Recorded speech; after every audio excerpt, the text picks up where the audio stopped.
Good morning, children. We will continue with Shakespeare. I think you have all got your textbooks. Page 34. Now, in the last class, we did Act 1, Scene 2. And this scene takes in Belmont. This scene takes place in Belmont, a room in Portia's house. The characters who enter the stage are Portia and Nerissa. Portia is a wealthy heiress. Before her father died, he introduced 3 caskets of gold, silver and lead. In one of the caskets, he placed Portia's picture. And Portia is wealthy, she is beautiful. In fact, suitors from all over the world are coming to win her hand in marriage. They are eager to marry her. And the person who chooses the right casket will be eligible to marry Portia. The father, before he died, he introduced the casket so that Portia will get a husband who will love her, not for her wealth or money, not for her wealth, not for her beauty, not for her character, but who will really love her and whom she can also love. So that is why. And Portia is worried because she wonders whether the right person will choose the right casket. Means whether the man whom she can really love will choose the right casket. And Nerissa comforts her, consoles her and tells her that her father was a virtuous man, a pious man, a good man, a righteous man. And people who are good, they have inspirations. They have inspirations means they will be inspired by God. And so the caskets which he has placed, which he has introduced, will enable Portia to get a husband whom she can really love. Now before that, 5 or 6 people have already come and they did not make the choice. They went away without making the choice. But here we see Portia describing these people who have already come to make their choice. Page 34. Portia, I pray thee overname them, and as thou namest them, I will describe them, and according to my description, level at my affection. Portia tells Nerissa to name the suitors.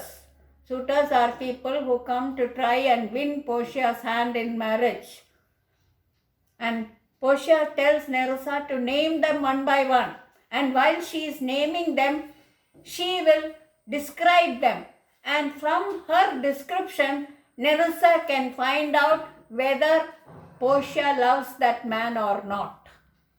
So the first person who comes, he does not make the choice. He wants to make his choice, but he does not do it. First, there is the Neapolitan prince, that is the prince from Naples. And see what Portia tells about him. There's a colt indeed. He is like a horse. For he doth nothing but talk about his horse. When he came to see Portia in order to win her hand, he talks only about his horse. And he makes it a great appropriation to his own good parts that he can shoe him himself. Now animals like the horse and the cows sometimes, you take them to a blacksmith and you put shoes for them, means a piece of iron is attached to their feet so that they will be able to walk on the road for long distances. And he considers it a great ability that he can put the shoes on his horse by himself. He considers it a great achievement. He has come to see Portia, he has come to win her hand, but he is talking only about his horse. Then there is the County Palatine, that is the second person. He doth nothing but frown. He looks always angry. There is wrinkles on his forehead. He is always frowning. He seems to be angry. He is not happy. He doth nothing but frown, as who should say, and you will not have me choose. And he says, if you want to marry me, you can marry me, I don't care.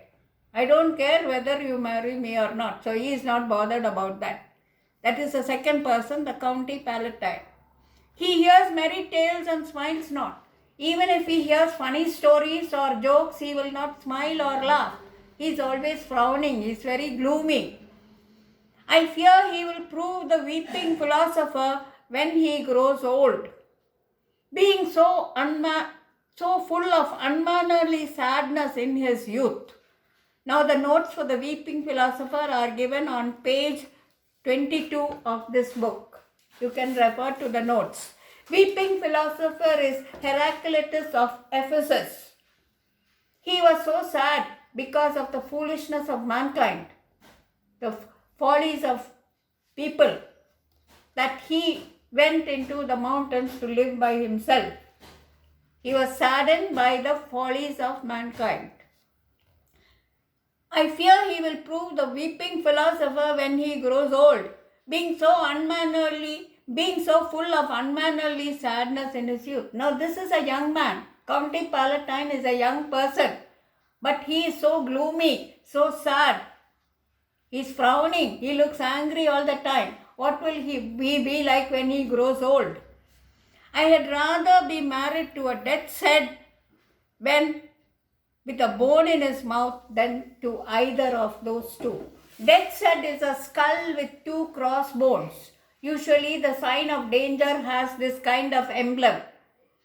So Portia says it is better to marry a skull, a death's head, that is a skull with two crossbones, rather than the County Palatine or the Prince of Naples.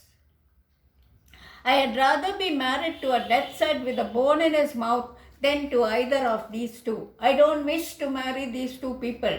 God defend me from these two. I hope they will not choose the right casket, because I have no wish to marry these two people whom you have mentioned. How say you to the French Lord Monsieur Le Bon?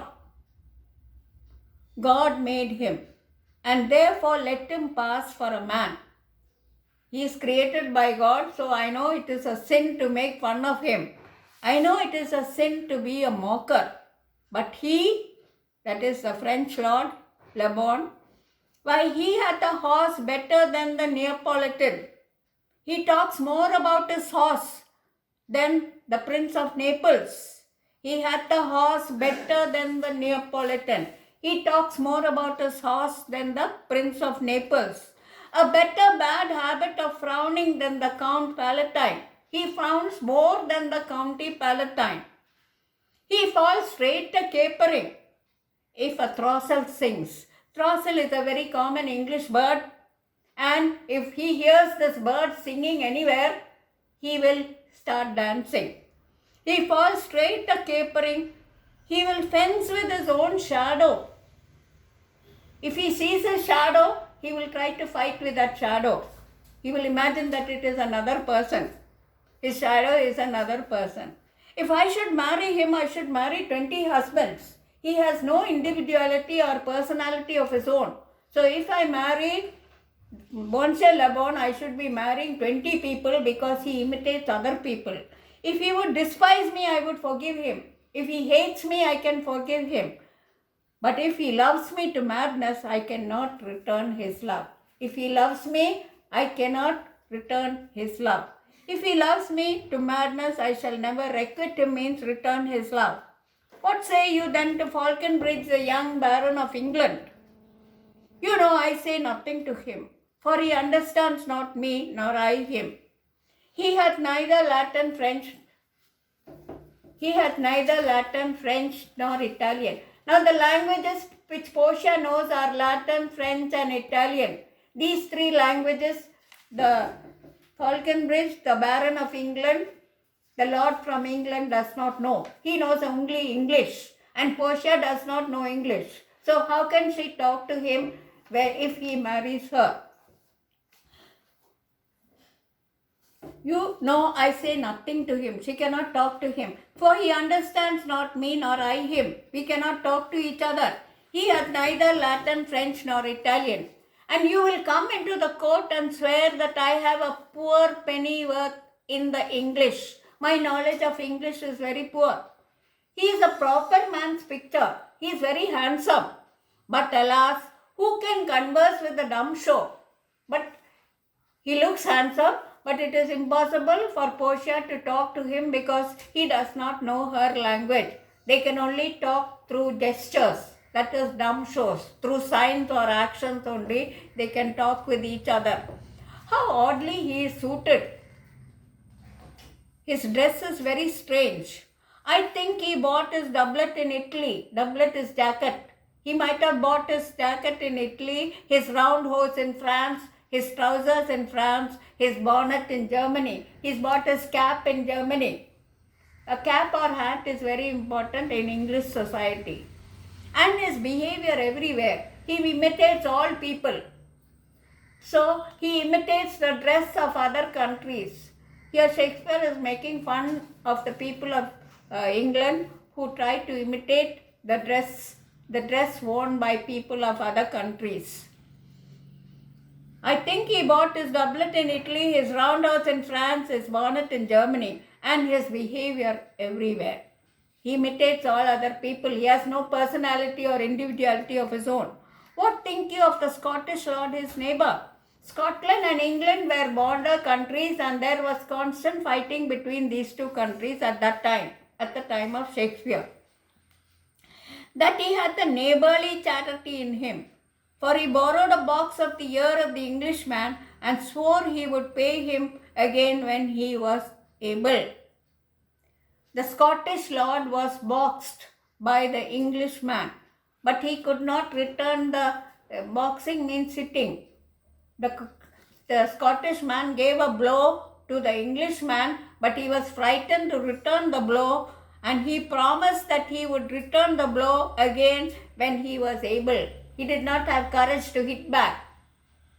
The Englishman hit the Scottish lord, but the Scottish lord did not have courage to hit him back. I think the Frenchman became his surety and sealed under for another. For this, the Frenchman stood surety that the Scottish man would return the blow given to him by the Englishman.